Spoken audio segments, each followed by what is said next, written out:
पढ़ेंगे आज blood cells के बारे में। कल हम लोगों ने पढ़ा था कि ब्लड सेल्स के कितने वैरायटीज होते हैं, ब्लड में क्या क्या चीज़ें होती हैं, उनका काम क्या होता है। अब हम ये पढ़ेंगे उनके सेल का साइज कितना होता है, उसको हम लोग कैसे कैसे अलग अलग कर सकते हैं। ये सारी चीज़ें हम लोग पढ़ने का काम करेंगे। तो सबसे पहले स्टार्ट करते हैं आरबीसी से। ठीक है, आरबीसी जो होती है हमेशा इसको कभी भी सिंगल नहीं लिखते हैं, आरबीसी लिखते हैं, हमेशा एस डालते हैं। ठीक है, इसका फुल फॉर्म होता है रेड ब्लड सेल।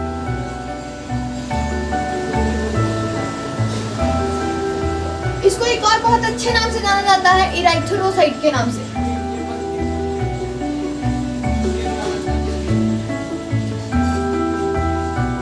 ठीक है, अब इराइथ्रोसाइट का जो साइज होता है, शेप होता है, उसके बारे में थोड़ा सा बात कर लेते हैं। इसका जो शेप होता है डंबल शेप की होती है। ठीक है, डंबल शेप की होती है। डंबल शेप का मतलब ऐसे करके इसका बाइकॉनकेव होता है, बाइकॉनकेव नीचे से ऐसे करके फूला होता है। ठीक है, इसको बाइकॉनकेव भी कहते हैं।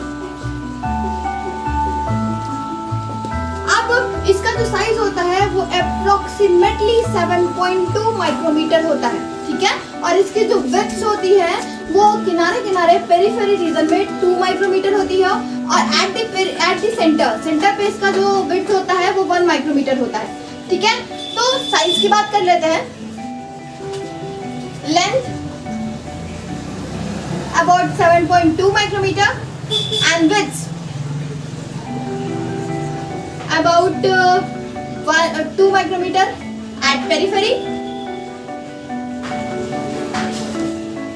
and 1 micrometer at center।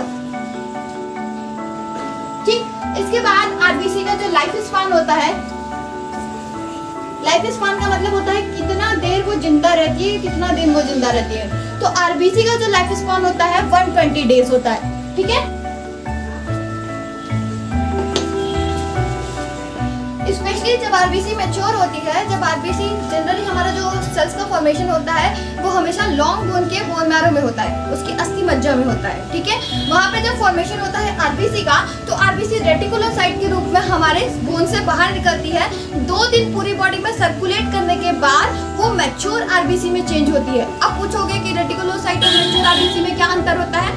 Reticulocyte में जो होता है हल्का फुल्का न्यूक्लियस पाया जाता है, लेकिन मैच्योर आरबीसी में कोई भी ना सेल ऑर्गेनल्स होते हैं ना न्यूक्लियस होता है। तो ये हम पॉइंट लिख सकते हैं कि no cell organelles and nucleus present.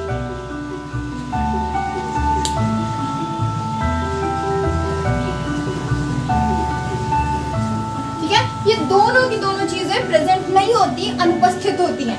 अब बात करते हैं हम लोग रेटिकुलोसाइट होता है। तो रेटिकुलोसाइट कैसा होता है। रेटिकुलोसाइट की हमारी जो इमेच्योर आरबीसी होती है, इस आरबीसी के सेंट्रल पैरेलल में हल्के हल्के से दाने पाए जाते हैं। ये दाने हमारे न्यूक्लियस दाने होते हैं, न्यूक्लियस के छोटे छोटे से ग्रैन्यूल्स पाए जाते हैं, इसलिए रेटिकुलोसाइट होती है। ये फंक्शन हमारे कुछ नहीं करती, किसी तरह का काम नहीं करती, बस सर्कुलेट करती है।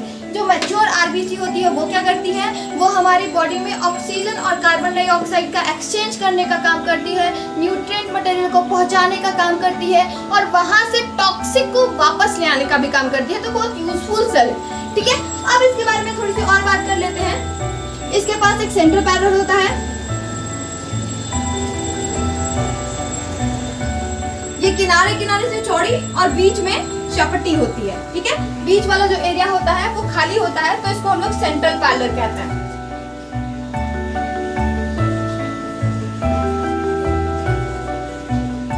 अब आरबीसी का काम क्या होता है, इसके बारे में बात कर लेते हैं। आरबीसी का जो वर्क होता है, फंक्शन होता है,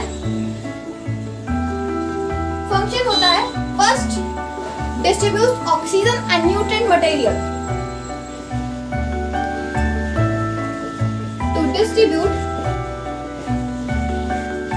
oxygen and nutrient material।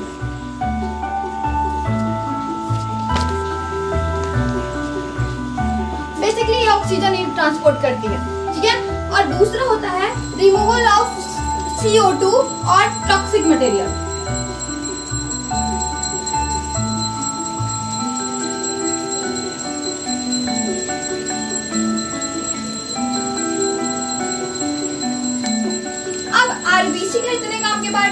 बात कर लेते हैं तो डिजीज आरबीसी की मेनली दो होती है।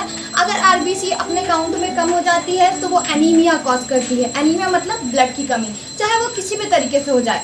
एक्सीडेंट के कंडीशन में एक्यूट ब्लड लॉस हो जाए, कहीं पे किसी का कट जाए, बहुत ज़्यादा ब्लड लॉस हो जाए, उस कंडीशन में भी एनीमिया हो सकता है। किसी का थोड़ा थोड़ा करके अगर ब्लड कम हो रहा है तो उसको क्रोनिक सिचुएशन कहा जा सकता है, क्रोनिक एनीमिया कहा जा सकता है। या किसी के अंदर आयरन की कमी है, उसकी वजह से उसको एनीमिया हो रहा है। या किसी को माल न्यूट्रिशन मतलब पूरे तरीके से पोषक पदार्थ नहीं मिल पा रहे हैं, उसकी वजह से उसके ब्लड की कमी आ रही है। तो ये सब हमारे कारण हैं जिसकी वजह से हमारे यहाँ एनीमिया होता है। ठीक है, तो ब्लड की कमी, आरबीसी की कमी, ठीक है,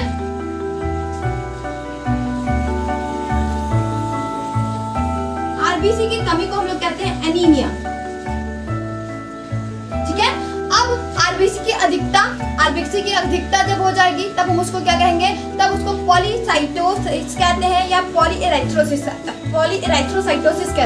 पॉलीइराइथ्रोसाइटोसिस किसको कहते हैं, किसी में कुछ जेनेटिक इम्पैक्ट्स होते हैं जिसकी वजह से उसके में आरबीसी की जो मैच्योरेशन है, आरबीसी की जो फंक्शन है वो ज़्यादा प्रोलिफरेट होने की संख्या बढ़ जाती है। उन लोगों को क्या होता है, रेगुलरली ब्लड डोनेशन करना होता है। ये जेनेटिक कंडीशन है, उनके में ज़्यादा से ज़्यादा आरबीसी फॉर्म होगी, जिससे उनका जो ब्लड है वो गाढ़ा होने लगेगा, प्रॉपर तरीके से फंक्शन नहीं कर पाएगा। इसलिए इस तरह के प्राणियों को, इस तरह के पर्सन्स को हमेशा रेगुलरली ब्लड डोनेट करना पड़ता है। 100 ml 50 ml इन तरह से ऐसे करके उनका ब्लड डोनेशन कराया जाता है। तो इसको कहते हैं इंक्रीज आरबीसी।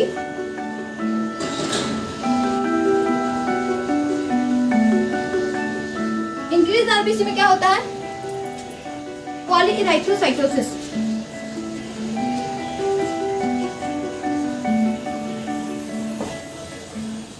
ठीक है, आरबीसी की अधिकता।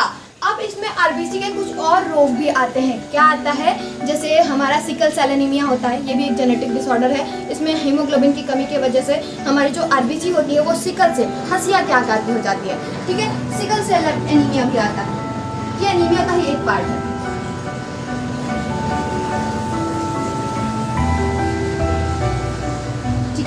और इसके अलावा हमारे आरबीसी में और भी डिजीजेस आती हैं, जैसे आरबीसी अलग अलग ओवल की शेप की हो जाती है, स्टार शेप की हो जाती है। अगर आरबीसी की मॉर्फोलॉजी किसी भी तरह से गड़बड़ हो रही है, बिकॉज ऑफ पीएच मेंटेन नहीं हो पा रहा है, आरबीसी फ्रेजाइल हो जा रही है, आरबीसी अगर ज़्यादा जो है फ्लूइड जो है अवशोषित कर लेगी तो वो फूल जाती है, तो वो ओवल शेप की हो जाती है।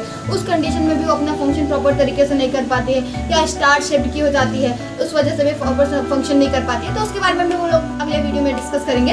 अभी तो ये सारी डिजीज, एनीमिया हो गया, सिकल सेल एनीमिया हो गया, पॉलीइराइथ्रोसाइटोसिस हो गया, तो मेनली आरबीसी के इंक्रीज और डिक्रीज होने के कारण ये सारी डिजीजेस हमारे अंदर फॉर्म हो रही है।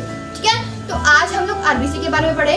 इसका नॉर्मल रेंज कितना होता है ये भी देखना होता है। तो नॉर्मल रेंज जो आरबीसी की होती है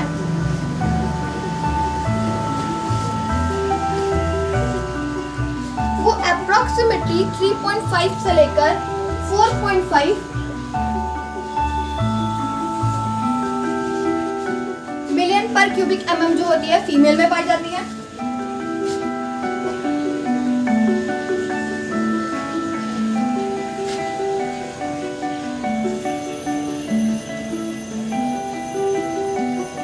फीमेल में होती है।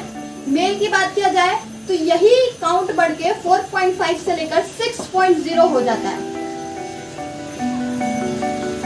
ठीक है, अब एक बात करोगे कि ये रेंज कम या ज़्यादा होने पे क्या होता है, स्पेशली फीमेल्स अपना ध्यान अच्छे से नहीं रखती। ठीक है, मेंस्ट्रुअल के दौरान उनकी ज़्यादातर आरबीसीज डीनेचर हो जाती है, खराब हो जाती है, तो उनको उतना ही एनर्जी से वापस से आरबीसी फॉर्मेशन करना होता है। आरबीसी का फॉर्मेशन कैसे होता है, इराइथ्रोपोइटीन नाम का एक रसायन सेक्रेट होता है, केमिकल सेक्रेट होता है हमारी किडनी से, एड्रिनल ग्लैंड से। इससे क्या होता है कि इससे हमारी आरबीसी को वहाँ से जब किडनी हमारा फिल्टरेशन करती है, ब्लड का फिल्टरेशन करती है, तो वो ये देखती है कि हाँ यहाँ पे आरबीसी की कमी हो रही है, तो वहाँ से इराइथ्रोपोइटीन सेक्रेट करती है। इराइथ्रोपोइटीन सेक्रेट करने से हमारे आरबीसी के प्रोलिफरेशन बढ़ जाता है। जब आरबीसी का प्रोडक्शन बढ़ जाएगा तो वापस से आरबीसी की संख्या मैनेज कर ली जाती है। ठीक है, तो ये वाला जो सीक्वेंस है ये वहाँ से प्रोसेस होता है। अगर किसी में यही सीक्वेंस बिगड़ जाता है या हमारे ये कह सकते हो बोन मैरो में अगर किसी तरह की प्रॉब्लम आ गई, तो वो मॉर्फोलॉजी में दिक्कत आ गई, तो वो अलग अलग डिजीज कॉज करती है। तो आज का हमारा टॉपिक था आरबीसी। हमने आरबीसी के बारे में पूरी जानकारी ली।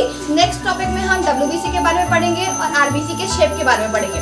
ठीक है, सो आज के लिए इतना ही। लाइक करें, सब्सक्राइब करें, शेयर करें, कमेंट करें। सो बाय।